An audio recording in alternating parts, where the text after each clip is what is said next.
इस वीडियो में हम लोग बात करने वाले बजट 2026 के अकॉर्डिंग फाइनेंशियल ईयर 26-27 या असेसमेंट ईयर 27-28 के लिए टैक्स की जो स्लैब रेट होती है उसके अंदर क्या बदलाव हुए है, क्या कैसे यहाँ पे टैक्स की जो है कैलकुलेशन होगी, new versus old tax system कौन सी आपके लिए बेटर रहेगी। लाइव आपको पूरी कैलकुलेशन करके दिखाऊंगा कि यहाँ पे कितनी इनकम के ऊपर कितना यहाँ पे आपका टैक्स बनने वाला है। तो प्लीज पूरा वीडियो यहाँ पे जरूर देखिएगा। स्टार्ट करने से पहले बताना चाहूंगा, अगर आप प्रैक्टिकल तरीके से आईटीआर फाइलिंग के साथ में टैक्स प्लानिंग सीखना चाहते हैं तो you can join our master class. 1700 से ज्यादा रिव्यूज के ऊपर आप ट्रस्ट कर सकते हो। पहले बात करते हैं टैक्स स्लैब के बारे में। तो देखिए, न्यू टैक्स सिस्टम की अगर मैं बात करूं तो 12 लाख रुपए तक की इनकम पे आपका कोई भी इनकम टैक्स नहीं लगने वाला। तो न्यू टैक्स सिस्टम आपकी चाहे जो भी एज हो सभी के लिए यहाँ पे एप्लीकेबल है। 4 लाख तक कोई भी टैक्स का रेट नहीं है। 4 से 8 पे 5% है, 8 से 12 पे 10% है। लेकिन अगर आप यहाँ पे टैक्स की कैलकुलेशन करते हैं तो जैसे 4 से 8 पे 5% पे 20,000 रुपए का टैक्स बनता है, 8 से 12 लाख की इनकम पे 10% पे 40,000 का टैक्स बनता है।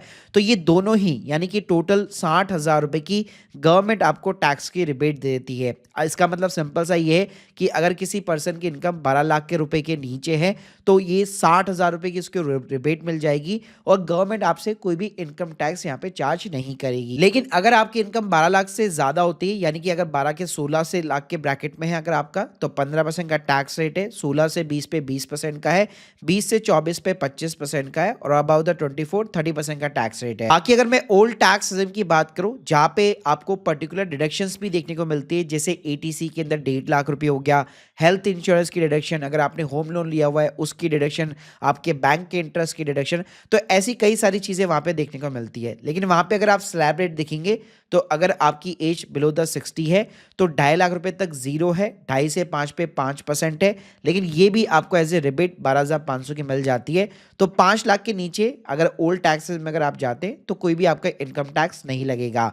वहीं पे 5 से 10 पे 20% है और अबाउट द 10-30% का टैक्स रेट है। वहीं पे अगर मैं सीनियर सिटीजन की बात करूं जिनकी एज 60 प्लस है तो ओल्ड टैक्स में उनके लिए जो लिमिट है वो 2.5 की जगह 3 लाख रुपए। वहीं पे सुपर सीनियर सिटीजन के लिए लिमिट जो है 3 की जगह 5 लाख रुपए की बेसिक एमिशन लिमिट है। अब देखो, टैक्स की कैलकुलेशन के लिए हम लोगों ने आप लोगों को यहाँ पे एक बहुत ही बढ़िया जो है एक्सेल का कैलकुलेटर बना के दिया है और ये अपडेटेड है फाइनेंशियल ईयर 26-27 के लिए। तो यहाँ पे सिंपली आपको अपनी डेट ऑफ बर्थ डालनी है और आपकी एज के अकॉर्डिंग यहाँ पे आपको अपनी इनकम डालनी है और ये आपको बता देगा कि आपके लिए कौन सी रिजिम ज्यादा बेनिफिशियल है। जैसे एक एग्जाम्पल पकड़ लेते, मान लीजिए अगर आपकी इनकम जो है 12,75,000 रुपए सैलरी से, अगर आपकी इनकम 12,75,000 रुपए आती है और उसके अलावा अगर आपकी कोई भी इनकम नहीं है तो स्क्रीन के सामने आप देख सकते हो ओल्ड टैक्स रिजिम के अंदर अगर मैं टैक्स की यहाँ पे बात करूं तो आपको ऑलमोस्ट 1,80,000 रुपए का टैक्स पे करना पड़ता, जबकि न्यू टैक्स रिजिम में बताया कि 60,000 रुपए की आपको रिबेट मिल जाती है। इसी तरह मान लीजिए अगर आपकी 15 लाख रुपए तक की सैलरी है तो भी यहाँ पे आप देखेंगे तो न्यू टैक्स सिस्टम आपके लिए ज्यादा बेनिफिशियल है। लेकिन ओल्ड टैक्स सिस्टम कब आपके लिए ज्यादा बेनिफिशियल है? जब ये सारी डिडक्शन का आप कैलकुलेशन लगाते हैं, अगर आपके पास में डिडक्शंस अवेलेबल है तो। जैसे कि मान लीजिए सेम 15 लाख रुपए की इनकम के ऊपर मेरे को एचआरए वगैरह मिलता है तो मैंने अपना एचआरए लेस कर लिया, जो कि न्यू टैक्स में अवेलेबल नहीं हो पाता। ऐसे ही यहाँ पे स्टैंडर्ड डिडक्शन भी आप देखेंगे तो वैसे न्यू टैक्स में 75,000 रुपए, ओल्ड के अंदर 50,000 रुपए। ऐसे अगर आपने होम लोन ले रखा है तो उसकी डिडक्शन सिर्फ आपको ओल्ड टैक्स में देखने को मिलती है। ऐसे एटीसी का 1.5 लाख रुपए आपको मिलता है। एटीडी के अंदर भी आपको 50,000 रुपए, 25,000 रुपए जो हेल्थ इंश्योरेंस होता है, सीनियर सिटीजन के मेडिकल एक्सपेंडिचर होते हैं। एनपीएस में भी अगर आप कंट्रीब्यूशन करते हैं तो इस तरह से अगर आपके पास में अच्छी खासी डिडक्शंस है तो ओल्ड टैक्स भी कई बार आपके लिए बेनिफिशियल हो सकती है। कि अगर मैं मोटा मोटा यहाँ पे बात करूं तो अगर 12 लाख रुपए तक की आपकी इनकम है तो आपको सोचने की जरूरत नहीं है। हमेशा न्यू टैक्स भी आपके लिए फाइनेंशियल 26-27 के अंदर बेनिफिशियल होने वाली है। इसके अलावा यहाँ पे आपको एक और चीज बताना चाहूंगा, जो हमारे स्टॉक मार्केट का या फिर म्यूचुअल फंड का, क्रिप्टो की जो इनकम होती है उसके ऊपर हमारा जो गेन होता है उसके ऊपर 87A की टैक्स रिबेट एप्लीकेबल नहीं होती है। इसका मतलब ये हुआ कि लेट सपोज अगर मेरी सिर्फ 12,75,000 रुपए की इनकम है और 75,000 रुपए का डिडक्शन मिलने के बाद में 12 लाख रुपए की इनकम आती है तो वैसे तो कोई टैक्स नहीं बनना चाहिए। लेकिन अगर मैंने स्टॉक मार्केट से या म्यूचुअल फंड से मान लीजिए 5,000 रुपए का शॉर्ट टर्म कैपिटल गेन भी यहाँ पे कमाया है तो स्टिल उसके बावजूद भी मेरे को टैक्स पे करना पड़ेगा। यानी इसका मतलब क्या हुआ, मान लो जैसे मेरे सिर्फ 4.5 लाख रुपए की इनकम है तो वैसे तो न्यू टैक्स में भी कोई टैक्स नहीं लगना चाहिए।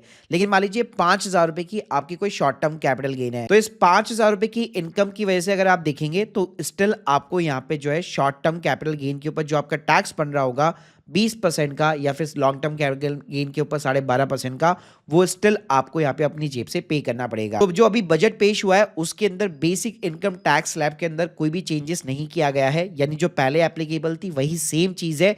बस ड्यू डेट के अंदर जरूर चेंज हुआ है कि ITR 1 और ITR 2 की जो ड्यू डेट है 31 जुलाई एज यूजुअल, इस बार भी एज यूजुअल है, लेकिन ITR 3 की जो ड्यू डेट है जहाँ पे जो नॉन ऑडिट के केसेस होते हैं जिनकी बिजनेस से इनकम होती है या FNO वगैरह वाले ट्रेडर्स वगैरह हो गए, तो उनके लिए ड्यू डेट यहाँ पे 31 अगस्त रहने वाली है।